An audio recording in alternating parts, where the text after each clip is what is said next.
سائے میں تمہارے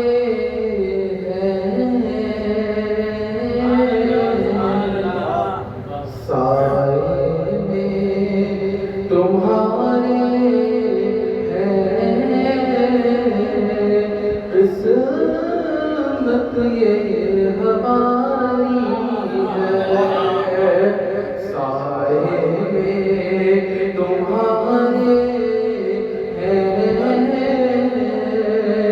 قسمت یہ ہماری ہے، سائے میں تمہارے قسمت یہ ہماری ہے،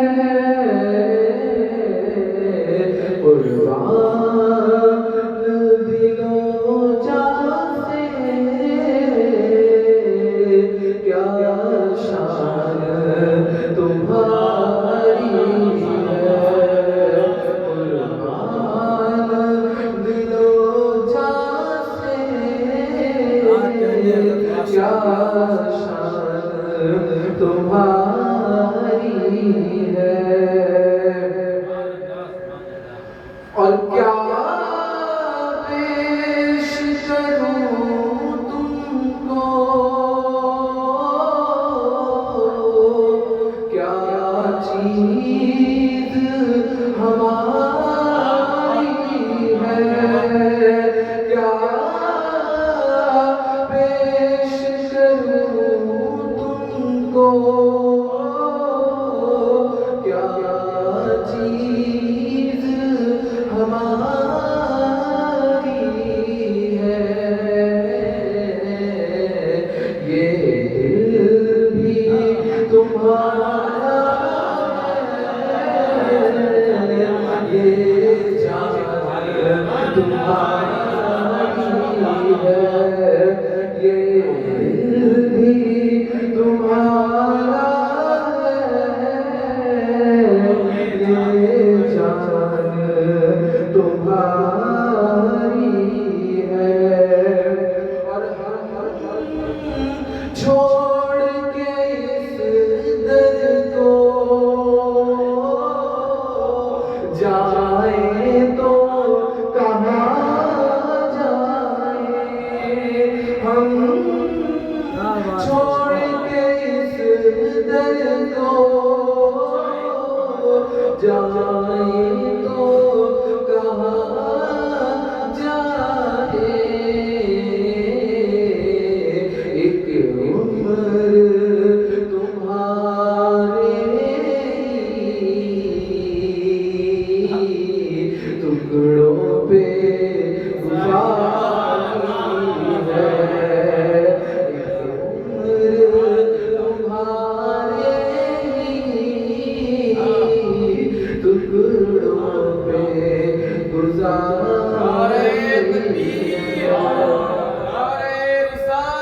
پہ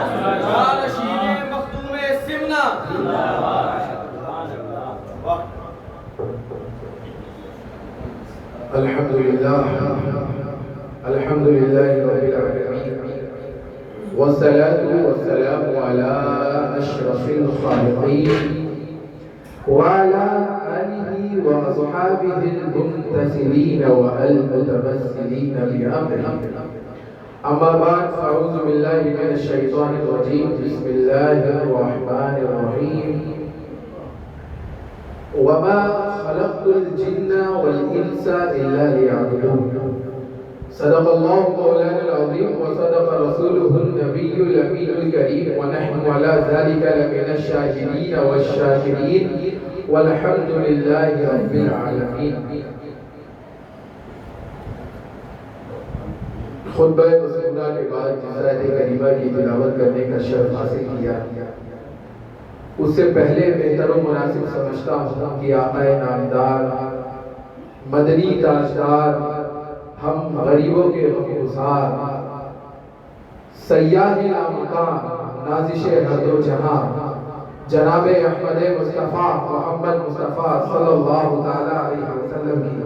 بارگاہ بیکسمانہ میں جھوم جھوم کر درود پاک کا نذرانہ عقیدت پیش کریں، پڑھیں بآواز بلند اللہم صلی وسلم علی محمد کما تحب وترضى بأن تصلی علیہ صلاۃ و سلام علیک یا رسول اللہ صلی اللہ تعالی علیہ وسلم۔ آیت کریمہ پڑھی کہ وما خلقت الجن والانس الا لیعبدون۔ اللہ رب العزت قرآن پاک میں اپنے بندوں سے مخاطب ہو کے فرما رہا ہے کہ میں نے انسان اور جنات کو نہیں پیدا کیا سوائے عبادت۔ میں نے انسان اور جنات کو نہیں پیدا کیا سوائے عبادت۔ اللہ رب العزت قرآن پاک میں جو احکام شریعت نازل کرتا ہے، جو نماز کے احکام نازل کرتا ہے، جو روزے کے احکام، زکوٰۃ کے احکام، حج کے احکام اور تمام دین کے احکامات، شریعت مطہرہ جو شارعین نے ہمارے لیے پیدا فرمائی اور کہا کہ تم اس کو فالو کرو، اور اللہ رب العزت نے فرما دیا کہ میں نے اپنے بندوں کو نہیں پیدا کیا سوائے عبادت۔ یعنی ہمارا چلنا پھرنا، کھانا پینا، اٹھنا بیٹھنا، ہم اس زندگی میں، اس دنیا میں جو کچھ بھی کریں وہ صرف اور صرف عبادت کے لیے۔ لیکن ایک سوال پیدا ہے، جب اللہ پاک نے ہمیں عبادت کے لیے پیدا کیا تو پھر ہمارے اندر نفسیات کو کیوں کیا؟ ہمارے اندر ضروریات کو کیوں پیدا فرمایا؟ جب اللہ رب العزت نے فرمایا کہ وما خلقت الجن والانس الا لیعبدون، اے بندو میں نے تمہیں صرف عبادت کے لیے پیدا کیا، تو اگر صرف عبادت کے لیے پیدا کرنا تھا تو فرشتوں کی طرح پیدا کرنا تھا، کیونکہ انسان تو کھاتا بھی ہے، پیتا بھی ہے، ٹہلتا بھی ہے، اپنی ضرورت کے کام بھی پورے کرتا ہے، اپنا ذریعہ معاش بھی چلاتا ہے، اپنے خاندان، احباب اور اہل و عیال کو بھی پالتا ہے۔ اس حال میں اور اللہ رب العزت ادھر فرما رہا ہے کہ میں نے تمہیں صرف عبادت کے لیے پیدا کیا، اب صرف عبادت کریں یا پھر اپنی ضرورت زندگانی کو بھی پورا کریں۔ یہاں تضاد آتا ہے، یہاں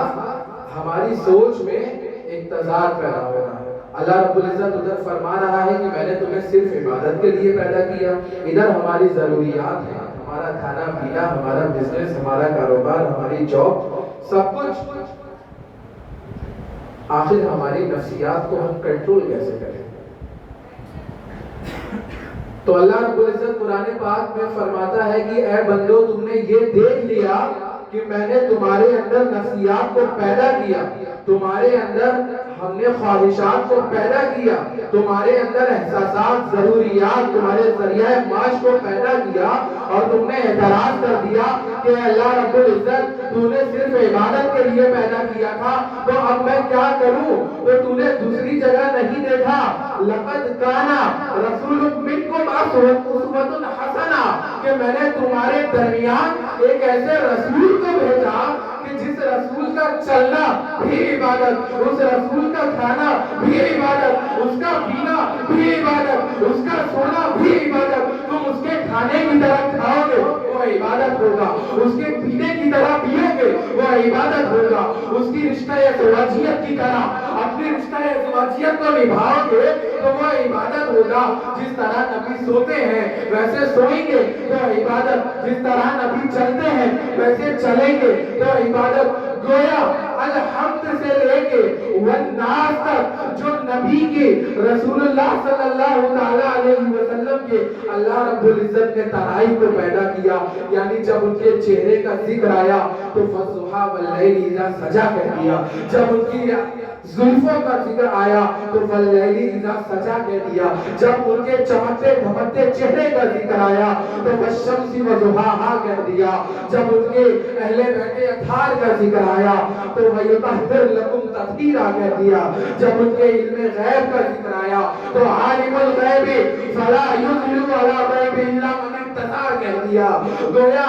الحمد سے اٹھاؤ والناس تک جاؤ، سارا کلام محمد کا سراخا نظر آتا ہے۔ وہ محمد کے احکامات کو اگر ہم فالو کر لیں تو ہماری زندگی بھی عبادت اور ہماری زندگی کا ہر ایک کام عبادت ہو جائے۔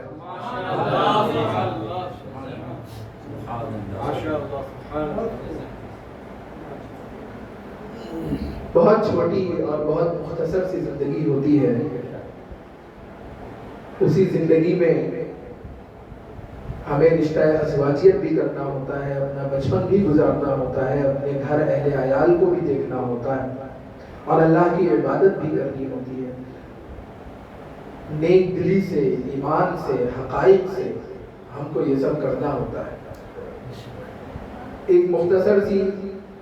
اخلاقیات کے اوپر ایک واقعہ مجھے یاد آیا، میں چھوٹا سا آپ کو ایک واقعہ سنانا چاہوں گا۔ نبی کریم صلی اللہ تعالیٰ علیہ وسلم کے دور میں ایک بادشاہ ہوا کرتا تھا، بادشاہ حاتم طائی اپنے نام سے مانا۔ ایک بار کچھ قبائل کے لوگ، جیسے عرب کا معمول ہوا کرتا تھا کہ عرب میں تجارت کے لیے لوگ ایک دیش سے دوسرے ملک، ایک شہر سے دوسرے شہر آیا جایا کرتے تھے، آج بھی ہوتا ہے۔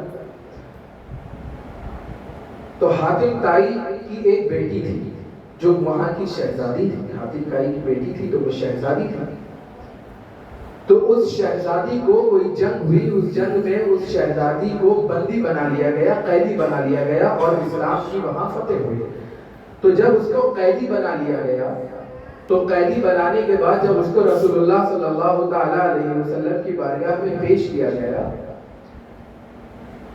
تو اس کے سر پہ دوپٹہ نہیں تھا، اس کے سر پہ حجاب نہیں تھا۔ آقا کریم صلی اللہ تعالیٰ علیہ وسلم نے اپنی کملی، اپنی چادر، پاک طاہر چادر انہوں نے اتاری اور اس کے اوپر ڈال دی۔ صحابہ اکرام وہاں بیٹھے تھے، دوسرے لوگ بھی بیٹھے تھے۔ انہوں نے کہا یا رسول اللہ یہ کافر کی بیٹی ہے، یہ اس کی بیٹی ہے۔ اس وقت حاتم طائی ایمان نہیں لایا تھا۔ یہ اس کی بیٹی ہے جو آپ کی رسالت کی مخالفت کرتا ہے، آپ کی رسالت کی تنکیر کرتا ہے، آپ اس کی بیٹی کے سر پہ دوپٹہ ڈال رہے ہیں اور وہ کافرہ ہے۔ نبی کریم صلی اللہ تعالیٰ علیہ وسلم اے صحابہ اکرام سنو، چاہے وہ کسی کی بھی بیٹی ہو، چاہے وہ کافر کی ہو یا مسلمان کی، اس کے سر پہ دوپٹہ نہیں، یعنی اس کی سطر ڈھکی نہیں تھی، اس وجہ سے میں نے اس کی سطر کو ڈھک دیا اور کہا کہ جاؤ دو نوجوان صحابہ اکرام، آپ صحابہ اکرام کا ایمان دیکھیں اور آج کے ایمان سے اس کو توازن کریں، ملائیں، وہ ایمان اور آج کے ایمان سے اس کو ملائیں کہ دو نوجوان صحابہ اکرام کو کہا کہ جاؤ اس کو اس کے محل، اس کے باپ کے پاس چھوڑ کر آؤ۔ وہ بہت دور رہتی تھی۔ صحابہ اکرام، وہ لڑکی آگے آگے چلے اور صحابہ اکرام پیچھے پیچھے چلے، اور جب ہوا کا جھونکا آئے تو اس کے سر سے وہ جب حجاب اترے تو صحابہ اکرام کو بال نظر آ جائے اور وہ اپنی نگاہوں کو نیچے کر لیں اور کہیں کہ یہ بہن تم اپنے سر کو ڈھکو، ہمیں تمہارا بال نظر آ رہا ہے، اگر میں تمہارا بال دیکھ لوں گا تو میں کل قیامت کے دن رسول اللہ کو کیا جواب دوں گا؟ آپ اخلاقیات کو دیکھیں، ایمان کو دیکھیں۔ وہ دو نوجوان صحابہ اکرام، وہ کافرہ لڑکی ان سب باتوں کو نوٹس کر رہی تھی، وہ دیکھ رہی تھی۔ وہ جب اپنے محل پہنچی اور محل پہنچنے کے بعد اس کے باپ نے کہا کہ بیٹا تم کہاں تھی؟ کس نے تمہیں بندی بنایا؟ کس نے تمہیں پریشان کیا؟ تو وہ بیٹی چلا کے کہنے لگی کہ اے والد، وہ چادر جو آپ نے کبھی زندگی میں مجھے نہیں پہنائی، وہ آپ کے مخالف جس کو آپ اپنا دشمن کہتے ہیں، اس نے میرے سر پہ وہ چادر رکھی، اور جتنا محفوظ میں آپ کے محل کے ان چار دیواری میں نہیں، اتنا ان کے نوجوان کے ساتھ محفوظ تھی۔ گویا آپ یہاں پہ رسول اللہ کے اخلاقیات کو دیکھیں، آپ کے نوجوان صحابہ کے اخلاقیات کو دیکھیں کہ انہوں نے کس قدر حمیت کے ساتھ، انسانیت کے ساتھ، بقا کے ساتھ اپنی زندگی کو گزار دیا، اور دھیرے دھیرے کر کے آج جو پوری دنیا میں اسلام پھیلا، چپے چپے میں، کوچے کوچے میں، گاؤں دیہات بستی میں آج جو اسلام کے نعرہ تکبیر کی صدائیں نظر آتی ہیں، اس کی وجہ یہی ہے کہ ہم نے، ہمارے اکابرین نے، ہمارے پرانے پورجوں نے اس روایات کو یاد رکھا تھا، وہ ان کو بھولے نہیں تھے۔ آج ہم ان روایات کو بھول گئے، ہم بھول گئے کس طریقے سے ہمارے اکابرین نے زندگی گزاری۔ آج ہماری وہ ماں بہنیں جن کا کردار حضرت فاطمہ الزہرا کی طرح ہونا چاہیے تھا، تو وہ آج ہمیں سوشل میڈیا پہ نظر آ رہی ہیں۔ وہ نوجوان جن کا کردار حضرت خالد بن ولید، حضرت صلاح الدین ایوبی اور حضرت عمر بن عبد العزیز جیسا ہونا تھا، وہ نوجوان آج ہمیں کرکٹ کے میدان یا کہیں گھومتے ٹہلتے نظر آ رہے ہیں۔ ہم بھول گئے اپنے اخلاقیات کو، ہم نے اپنا آئیڈیل منحوس ایکٹر اور ایکٹریس کو بنا دیا۔ کیا ہمارے لیے حضرت عمر بن خطاب کا کردار کافی نہ تھا؟ کیا حضرت علی مرتضیٰ کی شجاعت کا درس ہمارے لیے کافی نہ تھا؟ کیا ہمارے لیے حضرت خالد بن ولید کا درس کافی نہ تھا، جنہوں نے اپنی گردنوں کو کٹایا، اپنے خاندان کو قربان کر دیا، اپنے اہل عیال کو قربان کر دیا، اپنی زندگیوں کو دین کے لیے قربان کر دیا؟ آج ہم ان کو فراموش کر بیٹھے، بھول بیٹھے ہم ان کو۔ آج آپ دیکھ رہے ہیں یہ سال ثواب کی فاتحہ مرحوم خورشید قادری برکاتی نور اللہ مرقدہ کی یاد میں منائی جا رہی ہے، عید میلاد النبی بھی ہے۔ انسان ایک مختصر سی زندگی لے کر آتا ہے، ایک مختصر سی زندگی لے کر آتا ہے، اس زندگی میں اس کو سب کچھ کرنا ہوتا ہے۔ آپ میں بہت سارے لوگ ایسے ہوں گے جو آپ کے سامنے کوئی شخص پیدا ہوا ہوگا اور وہ جوانی میں ختم کر گیا ہوگا۔ بہت سے لوگ ایسے رہتے ہیں، آپ نے بہت سے لوگ ایسے رہتے ہیں۔ کب کیا پتا آپ کی روح نکل جائے اور کب حضرت اسرائیل آئے اور آپ کی روح لے کر چلے جائیں، کچھ نہیں پتا۔ ہم کو چاہیے کہ جو بھی احکام رسول ہیں،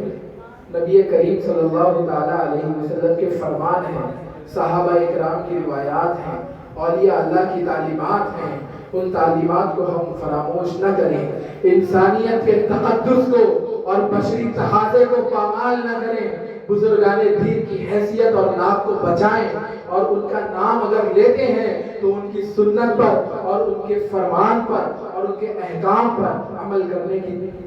ہم لوگ کو جو ہے توفیق اللہ پاک عطا فرمائے۔ میں تقریر کرنے کی غرض سے نہیں آیا، مختصر دو چار واقعے جو آپ کے سامنے میں نے پیش کیے۔ ایک واقعہ حضرت ذوالقرنین، نام سنا ہوگا آپ نے، جن کو سکندر وقت کہا جاتا ہے۔ ایجپٹ کے اندر ایک جگہ ہے اسکندریہ، جہاں پہ ان کی اس وقت مزار ہے، الیگزینڈرا جس کو اس وقت کہتے ہیں۔ سکندر وقت حضرت ذوالقرنین، بعض حضرات نے ان کو نبی کہا، بعض نے ان کو صرف ولی کہا۔ اجماع اس پر ہے کہ وہ اللہ کے نیک بندے تھے، ولی تھے، اور بعض نے ان کو نبی کہا۔ تو حضرت ذوالقرنین رضی اللہ تعالیٰ عنہ، جنہوں نے پوری دنیا پر حکومت کی، پوری دنیا کا گوشہ گوشہ، چپا چپا، گاؤں قریہ بستی، ہر جگہ انہوں نے حکومت کی، لیکن اللہ رب العزت کو ایک درس دینا تھا، ایک سبق سکھانا تھا۔ حضرت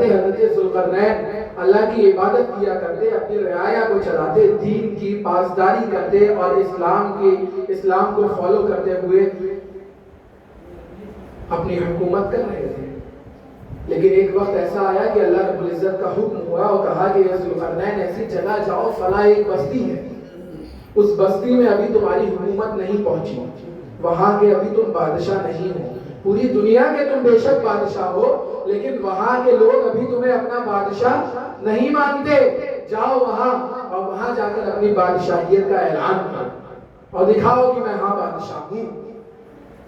اور وہ سکندر وقت اپنا قافلہ لیا، اپنے اونٹ گھوڑے ہاتھی اپنے ہتھیاروں کو لیا اور وہاں پہ اپنے قافلے کے ساتھ نکل گئے۔ اور اس بستی کی ایک خاصیت تھی، وہ لوگ سبزہ کھاتے، زمین میں جو سبزہ اگتا ہے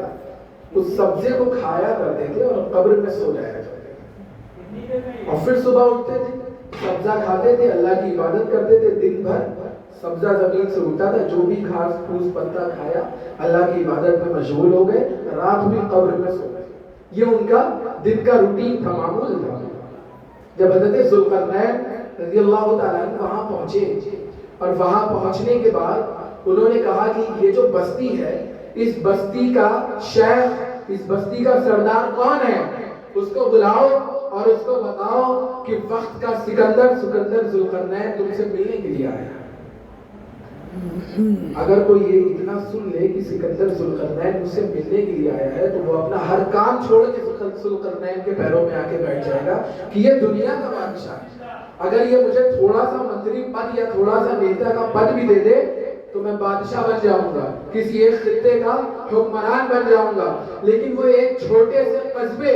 چھوٹے سی بستی کا بادشاہ، اس نے کہا کہ سکندر وقت اگر مجھ سے ملنے آئے ہیں ان سے کہہ دو کہ میرے خیمے میں آئے، میں ملنے نہیں جاؤں گا۔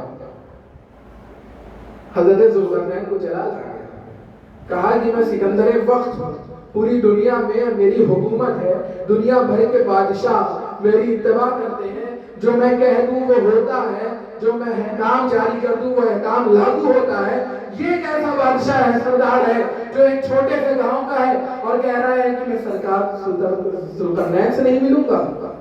حضرت ذوالقرنین کو تجسس پیدا ہوا، وہ گئے اس کے خیمے میں پہنچے اور اس کے خیمے میں پہنچنے کے بعد کہا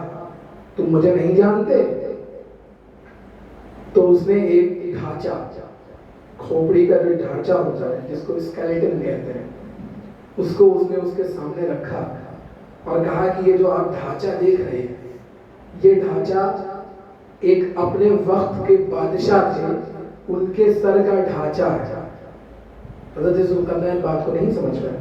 بولے میں یہاں پہ آیا تھا اور میں چاہتا تھا کہ تم لوگ اتنی بری طریقے سے زندگی گزارتے ہو، رہنے کے لیے مکان نہیں، کھانے کے لیے کھانا نہیں ہے، سبزے کھاتے ہو، قبر کے اندر مٹی کے کیڑے مکوڑے کے ساتھ سوتے ہو۔ میں چاہتا تھا کہ تمہارے لیے محلات تعمیر کرا دوں، غذائیں فراہم کروا دوں، انتظام کرا دوں، اور تم کہتے ہو کہ ہمیں کچھ نہیں چاہیے۔